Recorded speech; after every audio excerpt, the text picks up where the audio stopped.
Ever heard of a story so dark it feels like it is straight out of a horror movie, but it's completely true? Let's go back to 1933, to the quiet French city of Le Mans. This is where two sisters, Christine and Léa Papin, worked as live-in maids for the wealthy Lancelin family. Their lives were a cycle of chores, discipline, and isolation within the walls of a grand house. But underneath this rigid routine, something was about to snap. On the evening of February 2nd, a seemingly minor issue, maybe a broken iron or a simple mistake, led to a confrontation between Christine and her employer, Madame Lancelin. Words were exchanged, tensions flared, and in a shocking burst of fury, Christine struck out. Her younger sister Léa immediately joined in.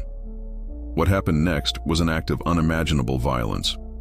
Using a hammer, a knife, and even a heavy pewter jug, the sisters attacked both Madame Lancelin and her daughter Geneviève. When the police finally broke into the house, they discovered a gruesome scene.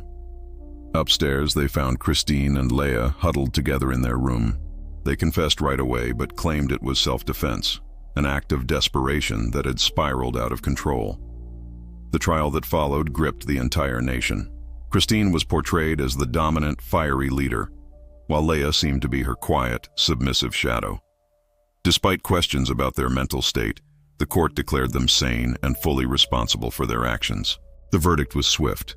Christine was sentenced to death, though this was later reduced to life in prison. Léa received a 10-year sentence. Separated behind bars, Christine's mental health completely collapsed. She refused to eat and spiraled into a deep depression, tormented by the separation from her sister. Just 4 years later, in 1937, she died in a psychiatric hospital. Léa was released in 1941, changed her name, and vanished from the public eye, living the rest of her life in anonymity. The case of the Papin sisters wasn't just a shocking crime.